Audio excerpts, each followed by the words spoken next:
دکتۆر ڕێبوار لەمەڕ هێرشە تیرۆریستەکانی کران لە پاریس کۆچکی سپی وڵاتە یەکگرتووەکانی ئەمریکا ڕایگەیاندووە کە میوانداری کۆبنەوەیەکی لووتکەیی بۆ بەڕێنگاربوونەوەی تندڕەوی دەکات لە مانی داهاتوو لە واشنگتن. پێ دوایە ئەم کۆبوونەوەی چ گرنگیەکی هەیە لەم کاتانەدا؟ گومانی تیانیە کە وڵاتانی ئەوروپا ئەبێ کارێک بکەن دەربارەی یانە بێ کاردانەوەیشیان هەبێت دەربارەی پەلامارەکەی فەرەنسا، چکە پەلامارەکەی فەرەنسا بەڕاستی ئەتوانم بڵێم لە سەپتەمبەری ئەمریکاوە ڕەنگە گەورەترین پەلامار بوو بێ.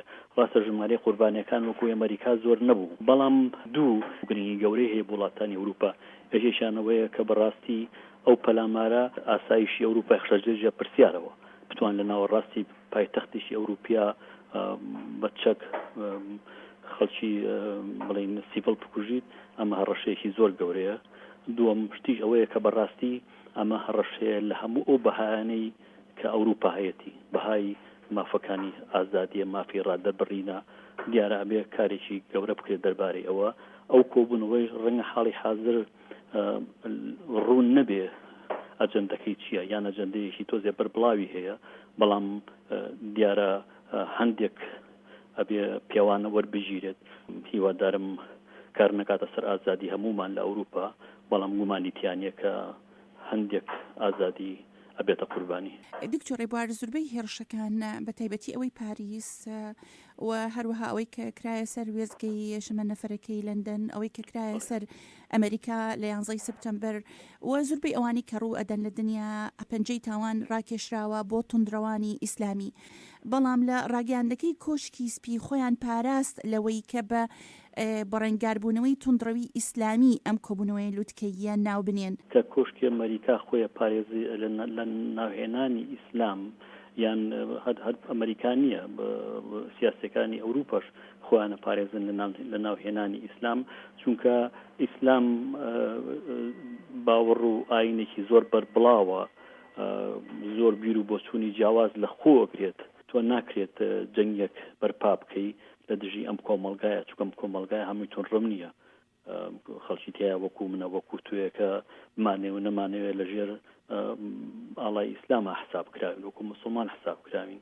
لەبەرەوە شتێکی خراپ نییە کە خۆیان پارێزن لە بەکارهێنانی وشەی ئیسلام، بەڵام لە هەمان کاتیشا بەڕاستی گومانیتیان نییە کە ئەتوانرێ ئایدۆلۆژیەکی تونڕەوی لەسەر بناغی ئایندا بڕێژێت. ئەو کارانش ئەو کارە بڵین تونڕەوانش کە ڕوویان داوە، ئەوانش بەشێکن لەژێر ئەوەی بەریتانیا بێ، ئەوەی فەرەنسا بێ، ئەوەی ئەمریکا بێ، هی وڵاتانی کە بێ، هی بۆستن بێ، هەمویان لەژێر ئەو ئایدۆلۆژیە تەسکی ئیسلامیا ڕویان ناوە. لەبەرەوە مانەوی نەمانەوێت ئەمڕۆ بێسبێنەی بە ڕووبەڕووی ئەو تونڕەوی ئیسلامی ببینەوە، گومانیتیان نییە. بەڵێ دکتۆر ڕێبوار هەروەها تاکو ئیستا کە هاتۆتە سەر زۆربەی مەسەلەکانی کە پەیوەندی بە جیهانەوە هەبووە، وڵاتان نەیانتوانیوە لەسەر ڕاوبۆچوونێک ڕێک بکەون. ئایا دەتوانن استراتیجیەتێک بگرنە بەر یاخۆ استراتیجیەتێک دابڕێژن لەم کۆبوونەوەی لووتکەیە بۆ بەڕێنگاربوونەوەی توندڕەوی؟ وڵاتانی ئەوروپا ئەتوانن کە مێژوویەکی هاوبەشیانەیە و مێژوویەکە کە لەسەر دیموکراسی و لەسەر ئازادیە کۆمەڵایەتەکان دانراوە، بەڵام وڵاتی جیهان زۆر زەحمەتە، ینی نەک زەحمەتە بەڵکو ئەتوانم بڵێم ئەستەمیشە. لەبەرەوەی بۆ نمونە گەپتەیە وڵاتێکی وەکو سعودی وەکو ئێران، یا هەتا وەکو وڵاتێکی کە بڵین ئاسایی وەکو تورکیاش یان ئەوانەی ئەفریقا، زۆر زەحمەتە بتوانی بیانین تژێر استراتیژیەکەوە کە ئەو استراتیژیە ئەوان بەشداری تیا بکەن و ئەو استراتیژیە لە بەرەنگاربوونەوەی تونڕەویە بێ، کە ینی گومانیتیان نییە کە تونڕەوی تەنها ئەوە نییە کە لە سەرجادا ئێمای بین و پەلاماری خەڵکیان ناو بنمەوەی لە فەرەنسا دیمانەوەی لە بۆستن دیمانە، ئەوەی کە لە لەندەن دیمان، ئەمانە تەنها تونڕەوی ڕاستە تونڕەوی چەکدارن، بەڵام تونڕەوی ئەوەی لە قوتابخانە خوێنرێت لە زۆر وڵاتانی جیهانە، تەنها لە کوردستانی ئەمڕۆشە ئەوە تونڕەوی دروست دەکات، چونکە ئەو خوێنی ئاینیە پیشانتەیە کە تەنها یەک ئاین سەروەرە و هیچیکە نابێ بمێنن. بەڕاستی قوتابی فێری تونڕەویەکە، فێرێوە تەکا کە ئەو جۆرە لە ئیسلام سەروەرە، ئەو جۆرە لە ئیسلام بێ هەموو جیهان بگرێتەوە، ئەمە پەیامی خوایە. ئیتر بەم جۆرە ئەمانە هەمووی تونڕەوین. بۆ نموناوی لە کوردستانی ڕۆابین کە دەرفەت بە هەموو مەلایە گەیرێت، سەکۆیەشی هەبێت و پەلاماری خەڵک بات و پەلاماری ئازادەکانی خەڵک بە، ئەمە بتێو نەتوێت کاریگەری خۆی هەیە لەسەر خەڵکی ئاسایی یان لەسەر خەڵکی قوتابی و قوتابخانەکان یا لەسەر کەسانی تر. ئەمانە ئەو استراتیژیە کە ئەگەر دابنرێت ینی لێرە باسی شتێکی کە بکەم، هەڵەیەکی زۆر گەورە هەیە لە استراتیژی بەرەنگاردبوونەوەی تونڕەویە ئێستا حاڵی حاضر لە ئەوروپا لە ئەمریکا بێ لە بریتانیا بێ، ئەوە ژەوەیە کە بەڕاستی تەنها سەیری لایانی ئاسایشەکەن. بە بۆچوونی من کێشەی ئاسایش زۆرتر نیشانەکانێتی هۆکارەکەی نییە. هۆکارەکەی ڕێگی دابکتاوە لە ناو کۆمەلگا مسلمانەکان یا وڵاتانە، لە ناو مزگەوتەکانە، لە ناو قوتابخانەکانە. هەتا ئەمڕۆ لە بریتانیای لەم دەندەنی منی تیاژیم قوتابخانەکان، قوتابی ئاینیەکان زۆر تونڕەوانە پەروەردەکرێن. ئەمانە بەڕاستی ئەبێ ئێمە ئاسوێژی کەمان هەبێ ئەگەر بمانێ بەرەنگاری تونڕی بنەوە. ئەوەژەیەک لە قوتابخانە یەکتیمان قبول بێم ناو فێریەوە بکەین کە ئەم ئاینە ڕاستە هەیە، بەس ئەم ئاینانی کە ژەیە ئەمانە گەورە نەمە خەڵکی زۆری تیا، ئەمە خەڵکی کەمیتە، یعنی زۆرتر ئەوە بگۆڕێ بە خوێندنی ئاینی تاکو خوێندنی ئیسلام یا خوێندنی کریستیانەتی یا خوێندنی جوو بەم جۆرە. ئەمە گرفتێکی زۆر گەورەیە. هیوادارم ئەو کۆبوونەوەی لە 16 مانگ لە ئەمریکاکرێ تەنها سەیری لایانی ئاسایش نەکات بۆ نە کەسێکی وەکو منیاکە وە کەسێکی وەکو تۆ کە سەفەرەکە لە فڕۆکەخانای گرنگی و سەعاتەی هێڵنەوە. ئەمە هیچ نییە بەڕاستی، ئەمە کێشەکە چارەسەر ناکات. ئەمە تەنها نازانم چی پێ بڵم، تەنها ئەوەیە ئەوێت چارەسەری نیشانەکانی بکە. بەڵام هۆکارەکانی لە سعودی عەرەبیە، هۆکارەکانی لە تورکیا، هۆکارەکانی لە عێراق، لە ئێرانە، بۆ سەیری قانونەکانی ئێران و پاکستان و عێراق و میسرخمی بکە زۆر لەسەر بناقی تونڕەوی دانراون کە بەڕاستی ئەمە لە بەرژەوەندی کەس نییە، لە بەرژەوەندی داهاتوومانە نییە.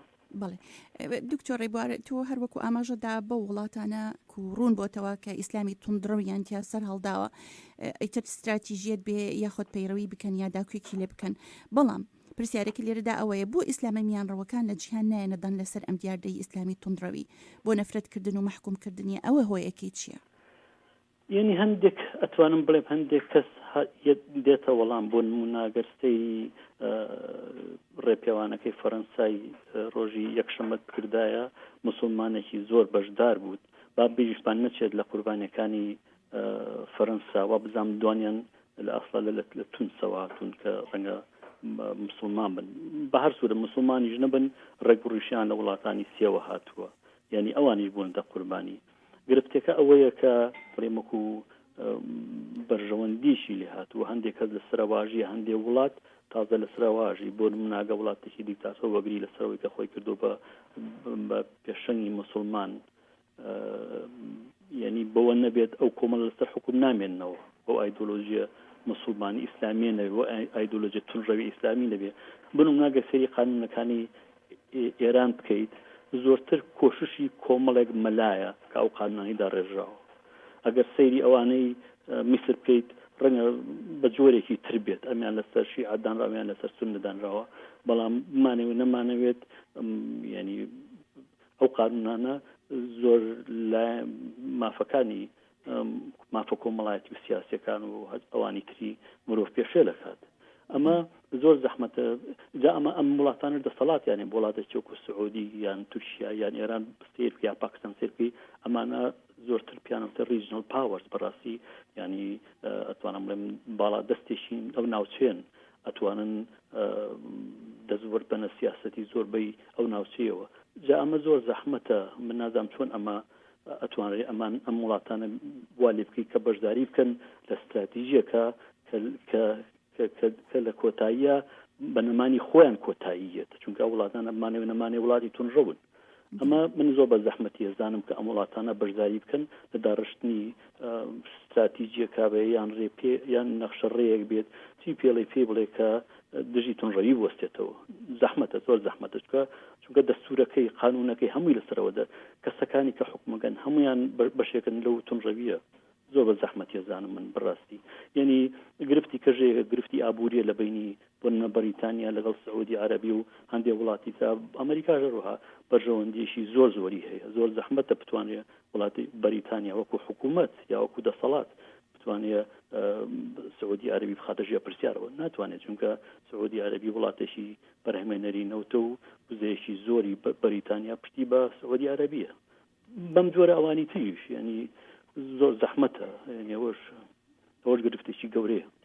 بەڵێ هەروەها دکتۆر ڕێبوار ئەروەکو تۆ خۆشت ئاماژەدا کەوتت ڕەنگە لە دوای پەلەماردانەکانی پاریس هەندێ ڕێوشێنی توندی ئاسایش بگیرێتە بەر لە وڵاتانە پێدەچێ ئەوانە هەمووی ئامانجی وەکو چۆن دەڵێ کورد خاین بن دوای ماوەیەکی تر ئیتر ئەو ڕێگە و شوێنەیە وردە ئاسایی دەکرێتەوە هەروەکو بینیمان لە ئەمریکا لە دوای ئەحداسەکانی سپتەمبەر تۆزە ئەو ڕێوشێنانەی توندەی کە دەگرێتە بەر وردە ئاسایی دەبێتەوە وەخاو دەبێتەوە تۆ پێ دوایە بۆ بەڕێنگاربوونەوەی ئەو دیاردەی با بڵێن پەلەماردانەکانی کە دەخرێتە سەر ئاستی توندڕەویەوە سائیتر بە هەچی شێوەیەک بێت بە چ شێوەیەک مامەڵەی لەگەڵا بکرێ لە وڵاتێک بە هیوا چێت تاکو بۆ یەکە بتوانێت شتێکی ئەمەلی بێ لەسەر زەمین جێڕێی خۆی بدۆزێتەوە یعنی من وای تێگەم هەموو وڵاتانی جیهان لە یانەیەکە ئەندامن ئەو یانەیەمان ناوە نەتەوەیە گرتوەکان ئەم نەتەوەیە گرتوانە یان بڵێن سەکیوریتی کانسڵ ئەگەر ئەم نەتەوەیە گرتوانە استراتیجیەکی نەیە بۆ وڵاتانە بۆ پنسە وڵاتانی کە باسم کرد لە وڵاتانی مەسەن وەڕەڵاتی ناوەڕاست و ئەفریقا و ئەوانەی ئاسیا و بەو جۆرە ئەگەر استراتیجیشی نەبێ کە بەم وڵاتانە بڵێگەرە مەنگە دەسەڵاتی نەبێ پێێنێ بەسەر ئەم وڵاتانە کە زۆرتر بکرێنەوە بن بە کۆمەلگایشی کراوە هەندی ئازادی بن بە خەڵک زۆر زەحمەتە بتوانین لە توندڕەوی ڕزگارمان بێ ئینی تەنها چارەسەرێک کە بمانەوێ هەنگاو برین بۆ چارەسەرکردنی توندڕەوی لە جیهانە ئەبێ کۆمەڵێک پێوانە بگرینە بەرچاو ئەو کۆمەڵە پێوانەژەوەیە بە دەرەجە یەکەم ئەبێ لە قانون دەست پێ بکەین قانونەکان زۆرتر کراوە بێت پێشەوە لە خوێندن و لە ڕۆشنبیری و دەست پێکەین ئەبێ بەرنامەی قوتابخانەکان ئەو توندڕەوی فێری منداڵان نەکا جا ئەم خوێندنە چ ئاینی ئیسلام بێت چ ئاینی جوولەکە بێت چ ئاینی بەشێک بێت لەو ئاینانی کریستیان و بۆ جۆرانەی تر چونکە هەموو بمانەوێ نەمانێ زۆر ئاسانە ئەتوانی لەسەر هەموو ئاینێک کۆمەڵی بیر و باوەڕی توندڕە و دابمەزرێنیت ئەمە گرفتێکی زۆر گەورەیە. بەڵێ دکتۆر ڕێبوار فەتاح شیکەرەوەی سیاسی لە لەندەنەوە زۆر سپاس دەکەم بۆ ئەم گفتوگۆیە.